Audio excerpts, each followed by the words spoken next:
A comfortable buckboard bench is today's project on the Appalachian Heritage Woodshop. The Appalachian Heritage Woodshop is brought to you by Christian Internet Services, common sense internet marketing and web design. Our internet marketing commissions are based on results.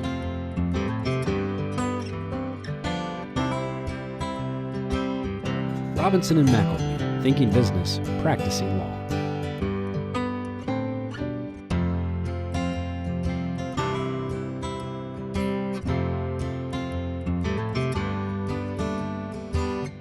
Waterlock's unique tung oil and resin blend stains, sealers, and finishes.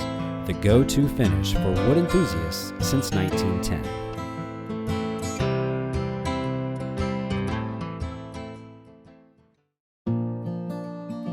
The Appalachian area is comprised of 13 eastern states covering 205,000 square miles of rugged, mountainous terrain. It stretches from New York to Mississippi, with West Virginia being the only state totally encased in the area. When this region was first settled, the immigrants had to travel over the Appalachian mountain range with only what they could carry or haul by wagons. They would make furniture and other wooden items that were necessary and functional.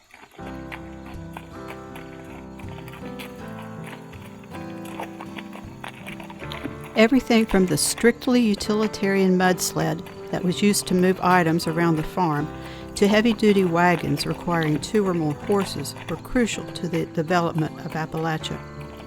Carriages and coaches, where available, offered a more comfortable journey than riding astride the horse.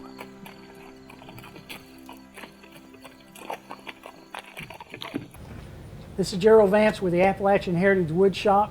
I'm in Wayne County, West Virginia at Heritage Farm Museum and Village. And today I'm with Beth Brumfield. How you doing, Beth? Okay, how are you, Jerill? Beth is a carriage driver here at the farm. So today we're going to look at some of the buckboard and the buckboard benches. This particular one right here, I believe, is a freight wagon. What do you know about this one? Well, your freight wagons obviously were designed to carry a heavier load, and so it's probably not built as much for comfort as another type wagon may be, just for personal use. And so the bench seat does have suspension on it, which probably makes the ride a little easier for the person driving the carriage. I noticed that, and also noticed that the springs are turned parallel with the wagon. So the driver would actually get cushioned side to side as opposed to front to back. And I think they did that to accommodate the larger spring, yet still give them a cushioned ride. Yes, I'm sure that's correct. This piece right over here, the peddler's cart, the buckboard here is securely fastened to the box, and then the box has the springs on it to cushion the box as well as the seat. I'm sure the way the springs are set on this carriage in particular, it probably gives a little more comfort and smoother ride in this smaller carriage. I'm sure it does. Yeah. Let's go over to one of the other wagons they have and look at the springs on that. It slides on the side of the wagon, so it's adjustable forward and backwards. Beth, what can you tell me about this wagon? Again, to me, it looks similar to some type of wagon that would haul freight or a load, a heavier load, as opposed to a carriage which is mostly for personal use and or private use. Okay. And even the large wagons also could be used privately. Yeah. So I'm not as familiar with the larger wagons as I am with carriages. And I noticed you mentioned that this seat was up abnormally high for a reason. I believe the reason for this seat being placed higher on the wagon is to give the driver a good view of the horses that are pulling the load. That way they can maybe compensate and try to catch, if the horses are misbehaving or heading in a bad direction, then they can catch it more quickly than if they were lower down behind the horses where they couldn't see their ears and what direction they were starting to go with the load. Sure. Would this also give them a better view of the terrain? Yes, it would, absolutely. And to see ahead of the horse, and that is a very good point, because you should be looking over the top of the horse's ears and to the front. Yeah. So let's go back to the Appalachian Heritage Wood Shop and I'll show you how to build a buckboard bench. It doesn't matter if you're using hand tools or machinery in your shop. You need to know the safe way to operate your equipment. Make certain you have the proper safety equipment and most importantly, use your PPE. Be safe and enjoy your shop time. Okay, we just saw what a buckboard bench is used for. I'm going to show how to build one that you can put on a porch and set in like a porch glider or a porch swing. These are really comfortable. Now, although you can buy a kit for this, I prefer to build mine from scratch. So when you do, the first thing you have to do is find a pair of springs. And you can get these at flea markets, garage sales, estate sales, or junkyards, or wherever. Make certain that you get a matching pair. Okay? Now, when you get a set of springs, you need to remember the buckboard was built with springs either perpendicular to the seat or parallel with the seat. If they're parallel with the seat, the springs are great big and those rock from side to side.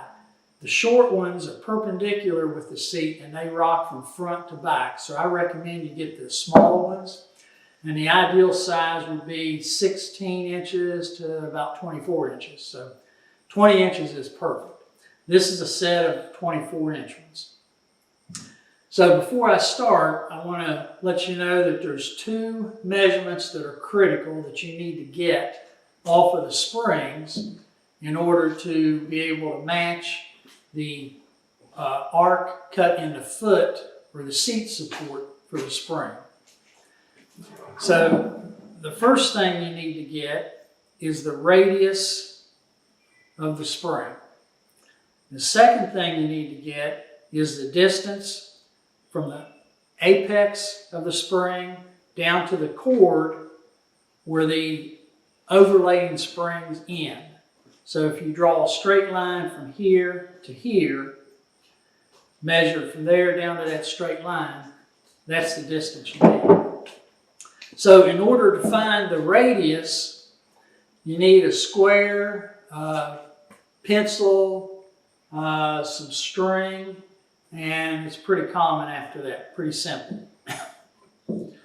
So the way I do it, right here on my workbench, I find me a line that is square with the edge of the bench, come up, and what I want to do,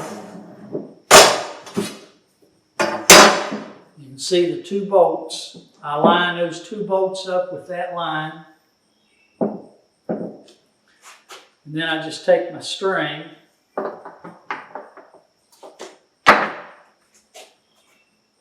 holding it right on the edge of the bench.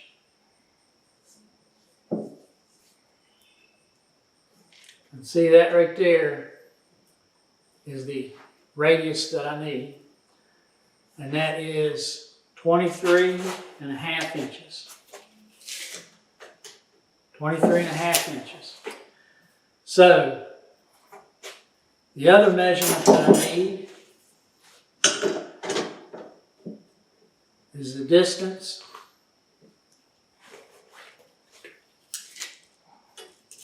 down to my cord, which is 1.1 inches. So, now I need to put those on my foot.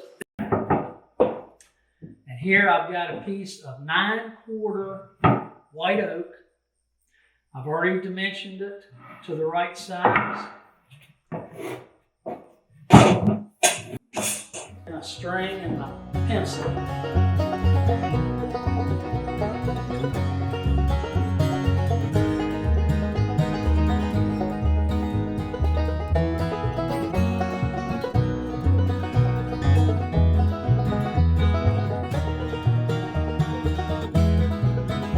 Right there's the arc that I need. Now if you don't get this right, then the bench will be leaning forward or backwards and it won't be as comfortable. So once I get that marked, I'm going to cut this one and then use this one for the pattern for the other. Now that I've got the arc drawn, I want to cut it at the bandsaw.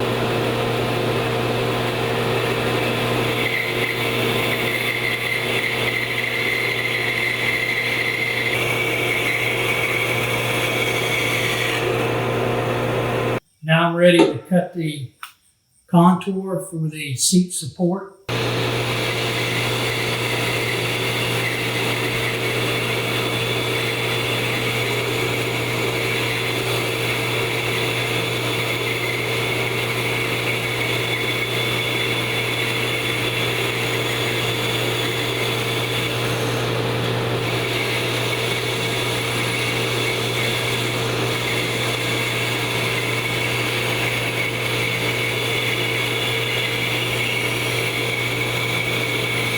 Now that I've got the feet and the seat support cut to the right contour and sanded, now what I need to do is drill a couple holes.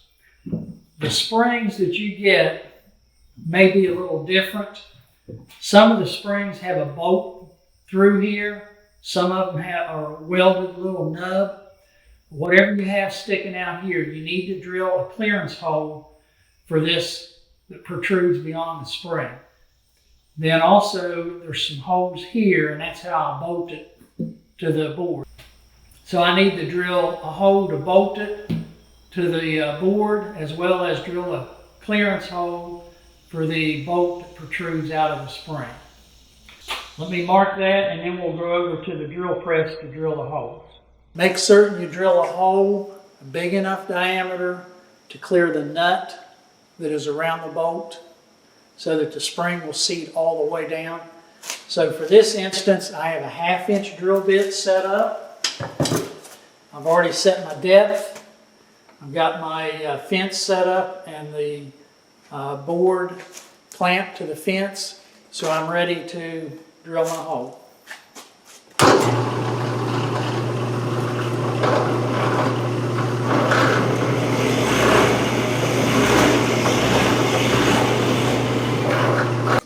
Now you can see that the spring will set down on the board the way it should.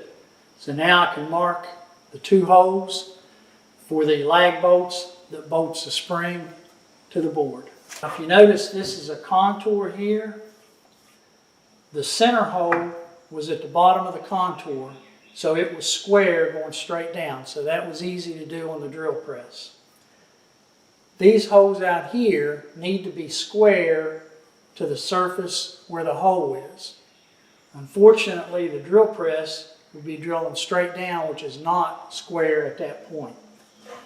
So rather than go to the trouble of angling the table and everything, I'm just going to do this with a hand drill. So what I've done, I've laid it down using the fence for a support. And I've drawn a reference line which is square to the contour where the bolt will go. And I'm just going to eyeball that, mark where the hole is, and line it up with that reference line.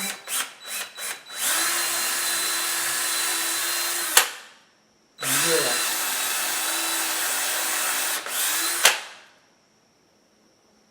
Just put them on there, line the hose up. And using a socket wrench, attach it with a lag bolt.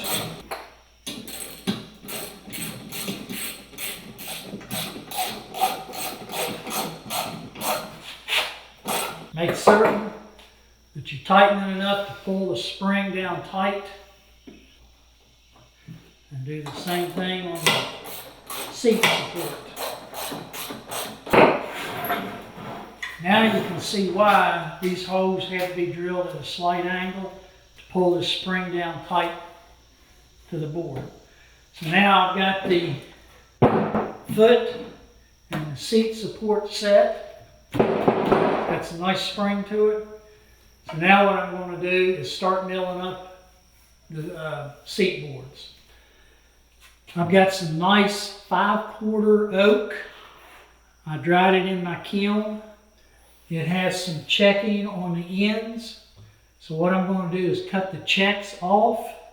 And because the boards are 13.5 to 14 inches wide, I'm going to rip them down the middle and then dimension them over at my joiner and planer. Okay, now that I've cross-cut the ends to get the check out, I've run one edge across the joiner to give me a straight edge against the fence. I've got the fence set up to the distance I want. Now I'm ready to rip this, and then I'll dimension these boards.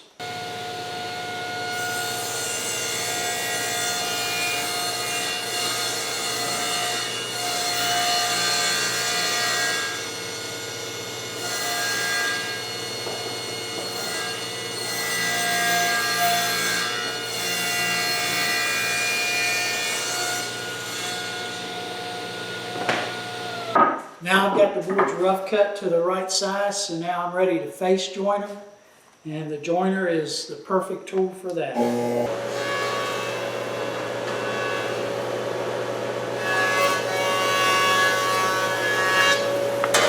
Okay, now that I have face joined to one side, now I need to flip it over, run it through the planer, and plane the opposite side.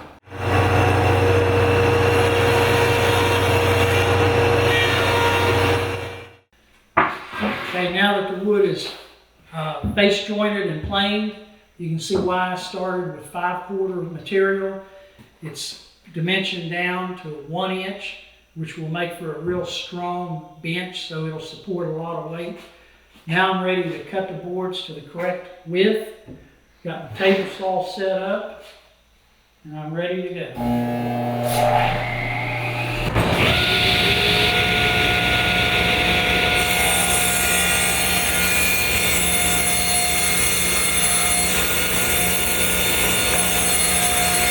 Okay, the front seat board, I've cut a slight contour on the front of it. Now I'm ready to round over the edges, and I'm going to do that here at the router table.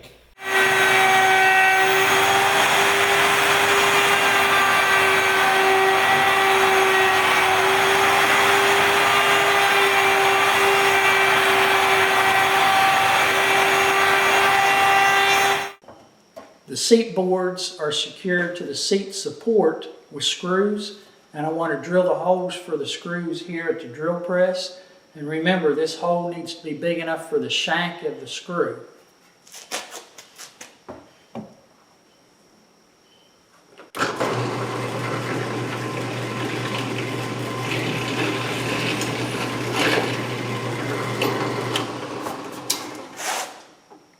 Now I would like to counterbore the hole so the head of the screw will be below the surface. I've got my counterbore bit in the drill press, and now I'm ready to do it.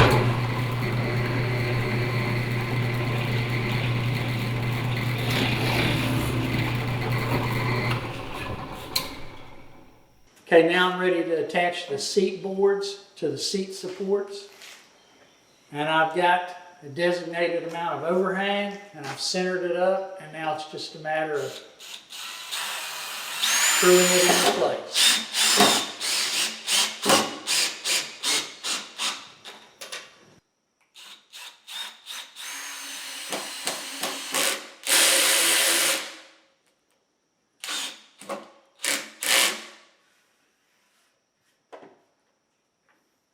There you go. Now I'll do the other side. Okay, the backs are cut at a 13-degree angle. So when I put this on there, it leans back. Now what I want to do is attach the first backboard to the seat board. So I need to drill some holes. I've already marked on the other side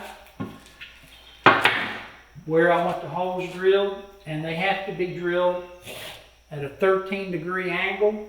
So I got my bevel gauge set up.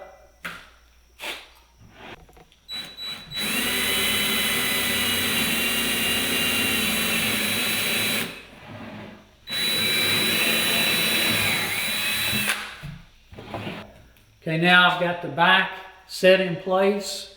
I'm using a self-tapping screw so I don't have to drill a hole into the seat. And now it's just a matter of holding it in place screwing it in. And be sure and use the clutch so you don't strip it, and that'll hold it in place. So a clamp will help line it up and hold it in place while the screw pulls it in tight.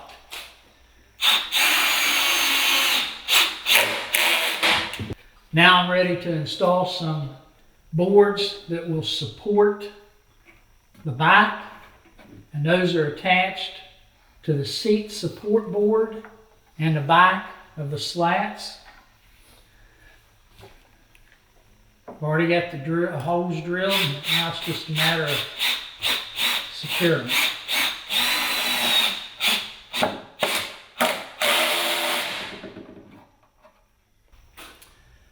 Now I've got the next back slat in place, clamped. So now I'm ready to secure it with the screw. Be sure and use the clutch on your drill. It pulls it right in tight. I've got the table saw set up. This is a board that will be supporting the arm, the front of the arm. And what I've got to do is cut a notch right here. I've got the blade set at 1 inch depth, and I'm ready to make a cut.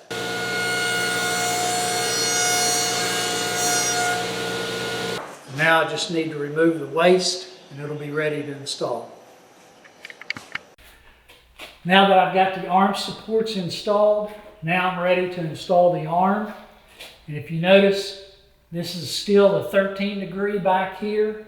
So I've got to cut this notch at 13 degrees and then notch here. And that's a good job for the handsaw.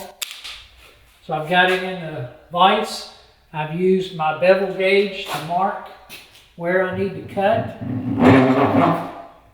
And now it's just a matter of cutting.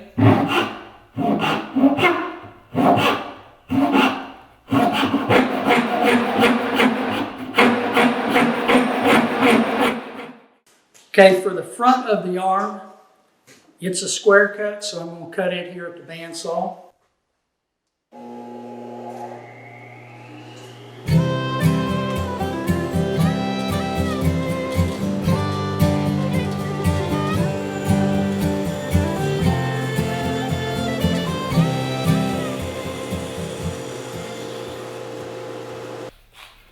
Okay, now for the last backboard, I need to cut a notch where the arm goes.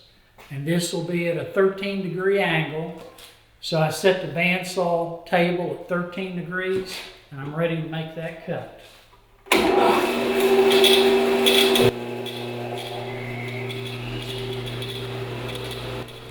With the table angled, I need to go slow.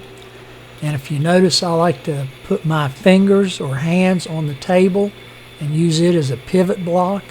It makes it easy to follow a line.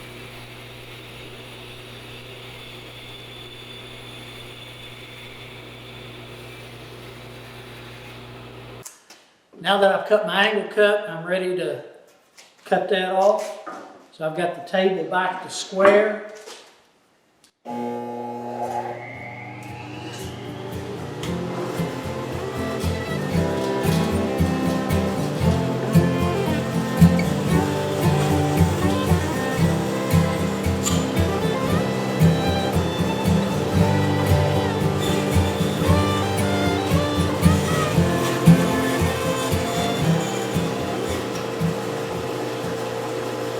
Now that I've notched this,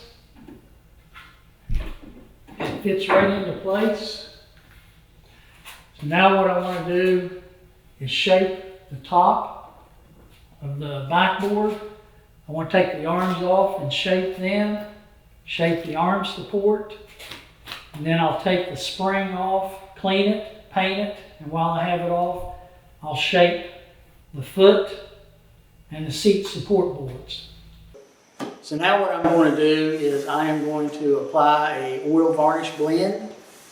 It'll enhance the grain of the wood and give it a nice look. Now you can see how the grain really comes to life when you put this on. And when you put this on, Like I said, what you want to do is just flood it. You want to get as much on as you can and let it soak into the grain.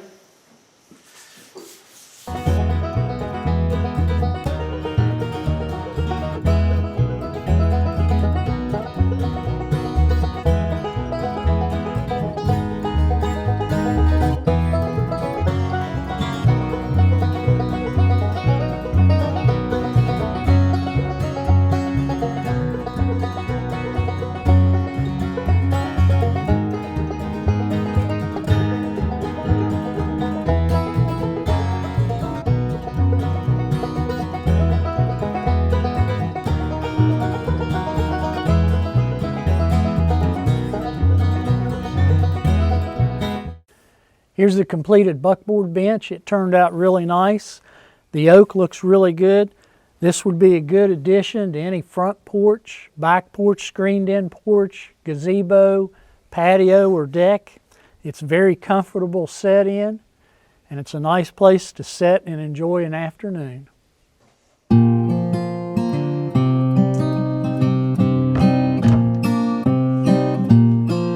Interested in any information or plans on any of the items featured on the Appalachian Heritage Woodshop, just check out our website, AppalachianHeritageWoodshop.com. Remember, be proud of your Appalachian